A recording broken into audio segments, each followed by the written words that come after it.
Today, we're talking about something that literally haunts me more than any horror game I've ever played or any of the few that I've ever made.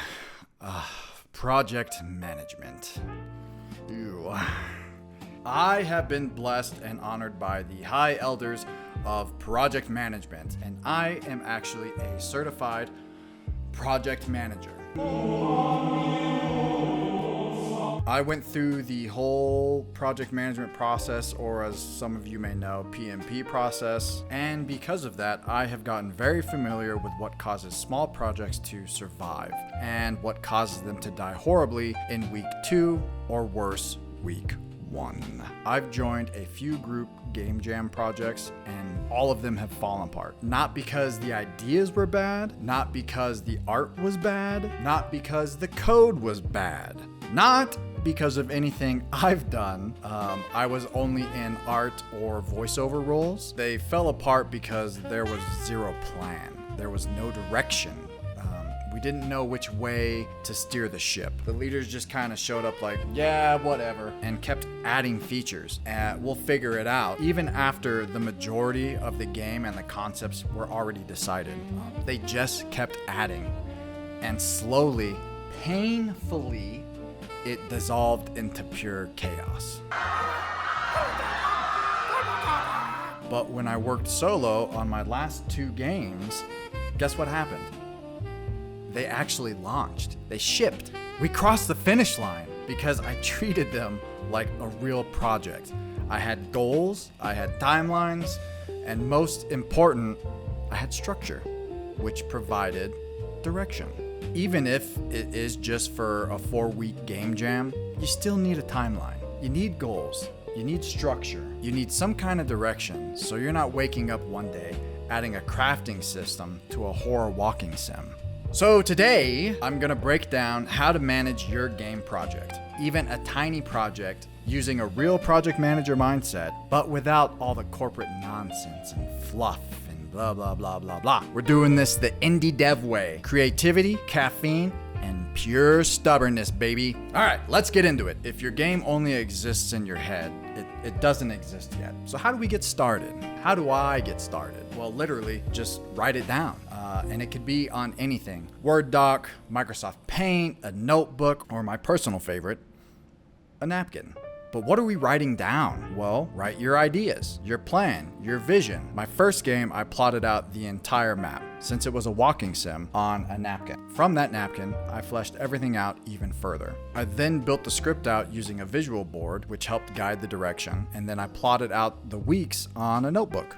The point of all of this is it does not need to be professional. We are all here to make a game, and in the end, we just want to deliver. Having a solid plan, even it being on a napkin, is perfectly fine. We just need the direction. That napkin wasn't art, it wasn't a design document, but it gave me something every failed project I've been on didn't have: direction. Essentially, what we are going to have is, using the idea of game jams as a template, is each week will be roughly plotted out, and each week essentially being a step or a phase. And the great thing about this is, it is pretty loosely customizable. Your week 1 can look a lot different from my week 1. There's a meme you see that goes through all the indie game channels that basically says, make it work first, make it pretty later. And that is essentially the key to every single one of these weeks, except week 3 and 4. So I guess it's really just the key for week 1 and 2, depending on how you want to build your schedule. So boot up the world's best architectural program of all times, Microsoft Paint.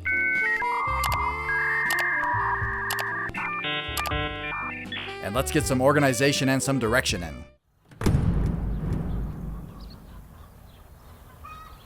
So for me, it starts with determining what my game is. Is this a shooter? Is it a deck builder? Is it an isometric side scroller? For me, it was a walking sim, just a little slice of horror with some narrative storytelling. So on my napkin or digital napkin and in our layout plan, what do we fill in? What can we expect? And essentially, this is going to be the step for a lot of people. But week 1 is gray boxing or staging or whatever else you want to call it.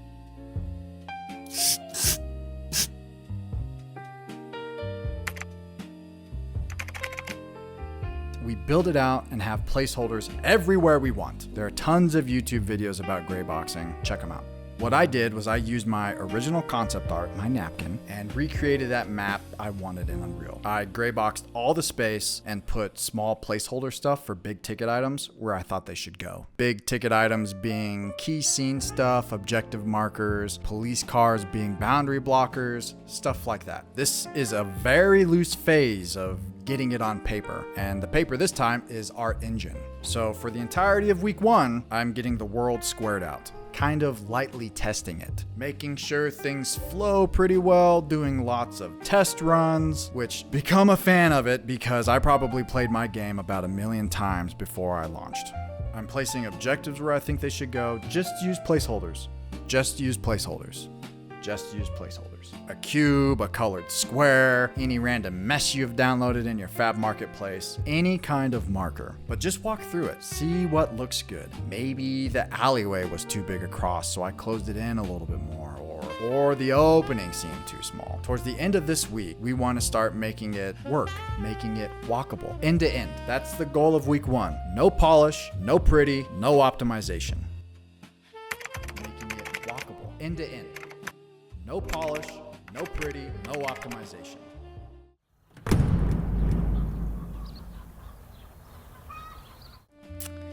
Can I get from objective A to objective Z? Flesh out the mechanics, start structuring things, inventory, interactions, the triggers, the logic that makes our little sweet butter cookie of an indie game work. Essentially, we start connecting and fleshing out more of the pieces that we put together in week 1.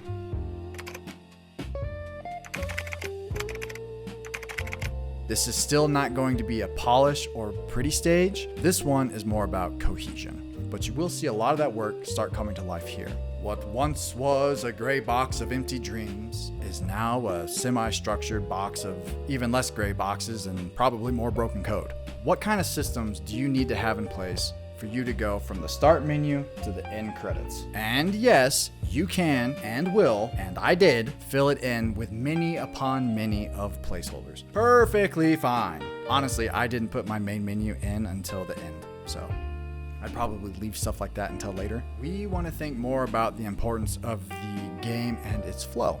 Think objectives. This game is a simple walking sim, and I implemented objectives that triggered the next objective as you went along. For instance, I had an overarching objective management system that I built into the game that recorded whenever you completed an objective. Your objective tracker would tick up. So when you'd pick up an objective, it would go from 1 to 2 or 3 to 4, 6 to 7, whatever. This did 2 things. It helped the player move along, essentially by holding their hand, but also stopped any wanderers from going ahead and missing an objective and breaking the game. I didn't want someone to pick up objective 4 when they should have been picking up objective 2. But even that being said, even for this stage, I kept everything basic. I searched for basic placeholder items. The first object was a wallet, and I just searched quickly for the first thing that caught my eye, which was a glass bottle. And I used that for all the objectives. And then started building out the pickup mechanics. Super simple. On player interact, the object got destroyed. I also cleverly put in a bunch of trigger boxes,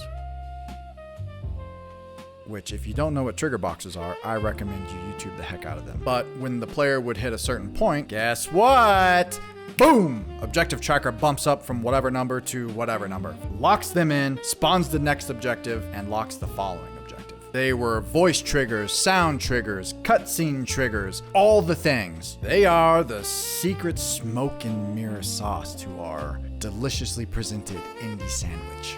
Really, look into trigger boxes.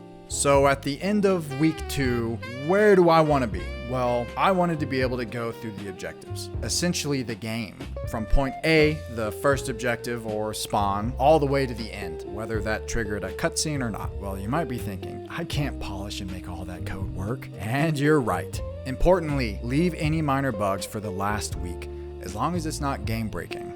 If a system isn't working, you should fix it now. If my objective tracker wasn't ticking up when an objective was triggered, okay, put everything on hold, figure out why. If my end game wasn't triggering a fade to black screen, okay, fine. That can wait. I can still traverse point A to Z. And of course, you may be better at combing through blueprints and fixing things. And by all means, more power to you. The idea behind this is to not get distracted and maintain focus on your week. A little bit of distraction and bouncing around is fine, probably even good. Lordy knows my little ADHD brain wanted to bounce from here to there. And I did, in some aspects, but I still remained on task. At the end of my week 2, it was an unpolished, buggy-ridden mess. The majority of this week, at least for me and my project, was building the system and then debugging it. So if stuff doesn't work right out of the gate, that's fine. You're right where you need to be. There weren't any voice lines, special effects, cutscenes. The world looked scrappy. It was a bowl of unwatered cereal. That's where week 3 comes in, baby. Time to start getting all dolled up. This week is where I started building the actual atmosphere. Lights, sound, finer details. Remember all those gray boxes and placeholder items? Get rid of those. Ew! Toss those puppies in the trash. Really make sure that you properly replace your placeholder meshes. Don't actually delete them. But this step is where we want to start breathing life into our game, where the world starts coming alive. I started very lightly, testing some of the lights, and basically I just turned them all off. My game takes place at night in a dark alley. I didn't want much more than street lights and a flashlight lighting the way. I started adding basic ominous sounds, background noises, rain. Importantly, this is the week I spent recording voiceover lines and sound effects, and then plugging them in. And if you've seen my other video on sound design, I followed the same workflow. I had my characters laid out, I knew what they needed to do as it pertained to the flow of my game, wrote down all the lines I thought they should say, and went at it. The lines did change from what I originally wrote, but it's for the better, and that just kind of naturally happens as you develop your projects and you go through the motions. While we were acting out some of these scenes, what we came up with just flowed and sounded so much more organic. Remember, keep playing your game. Look at new angles, take different paths, and when you notice something, either write it down. I did that. I kept a notebook at the side of my desk, and as I played through my game, any bug or environment tweak, I wrote it down. Anything that affects the final product needs to be written down, recorded, adjusted, then fixed. Okay, there was a gap between the wall mesh and the window frame. Need to adjust. Okay, I can't interact with Objective 4. Why? Voice line 14 isn't triggering at the right time. Rinse, lather, and sometimes painstakingly repeat. Your job in this week is to polish and buff.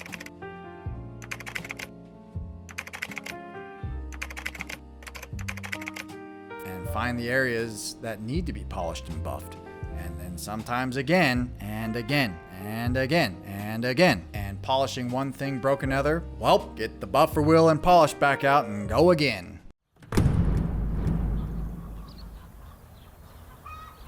We made it. My God. The final week.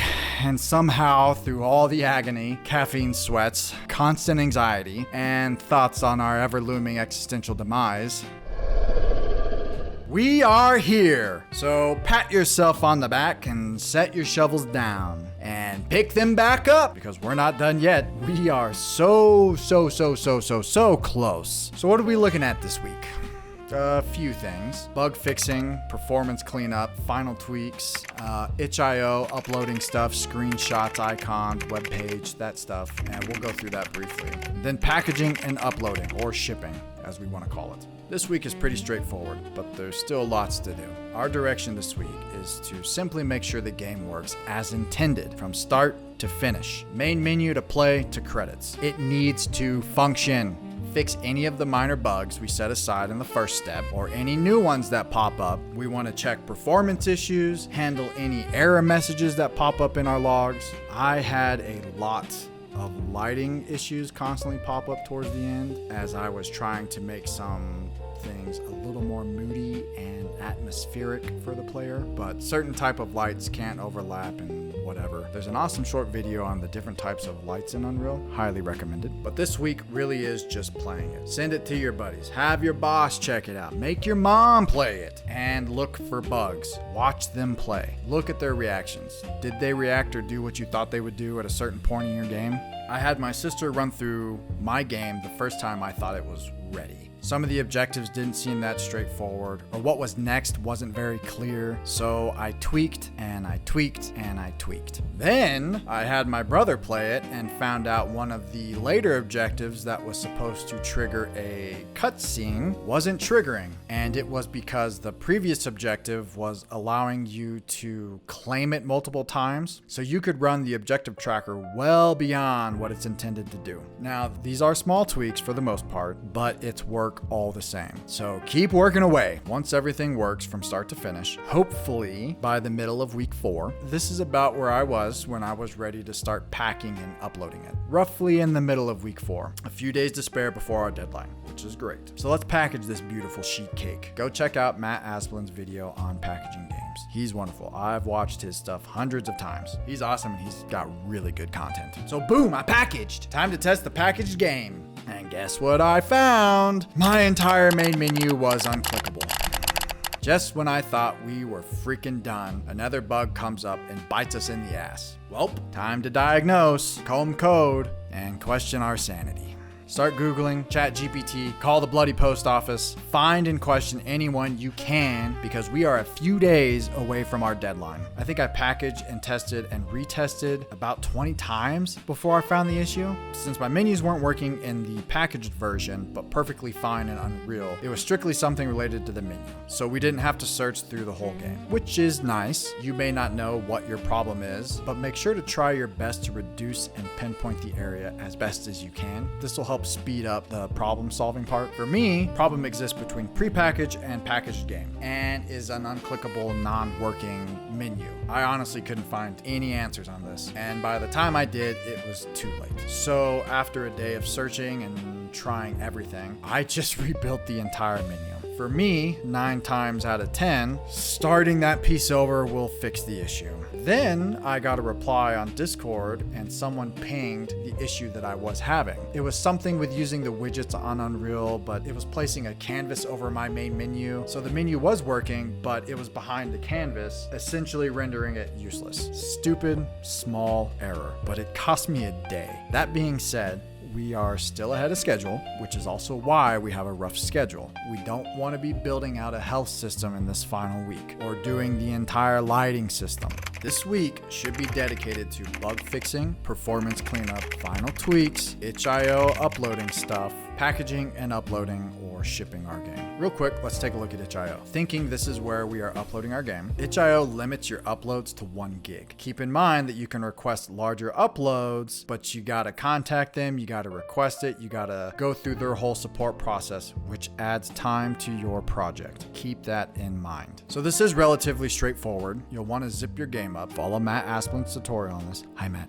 Welcome back. Make sure to take some tasty screenshots showing off your beautiful game. Slap a description together that really entices players. Importantly, if you're part of a game jam, you'll need to submit your game to itch.io first. Then you'll have an option on the games page after you've submitted it to link it to the jam. But once it's uploaded and submitted, we did it! Well done, you finished the race. Make sure to pat yourself on the back. Pop the brewskis, smoke a cigar, blow the party horns, whatever your flavor of celebration is. Make sure you do something to mark this milestone because this is an awesome moment and you should be proud of yourself. One final thing before I let you go. This is not a live by and die by schedule. You can customize it any way you want. I think week 3 and week 4 will still roughly be the same, but weeks 1 and 2 can be moved and customized in any way.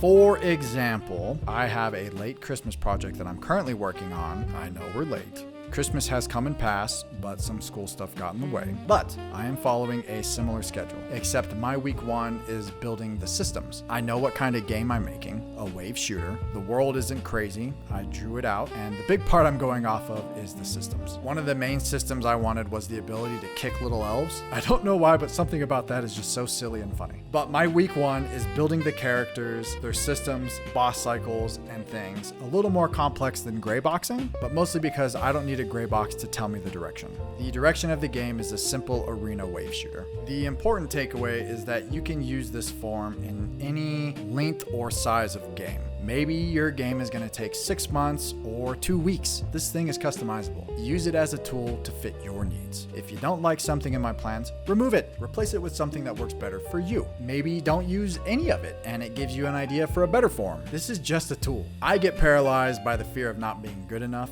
especially in art. I'm a terrible perfectionist, which can stem from general not knowing where do I go, how do I do this or that or whatever, which makes me think I need the top shelf tool in order to do this action.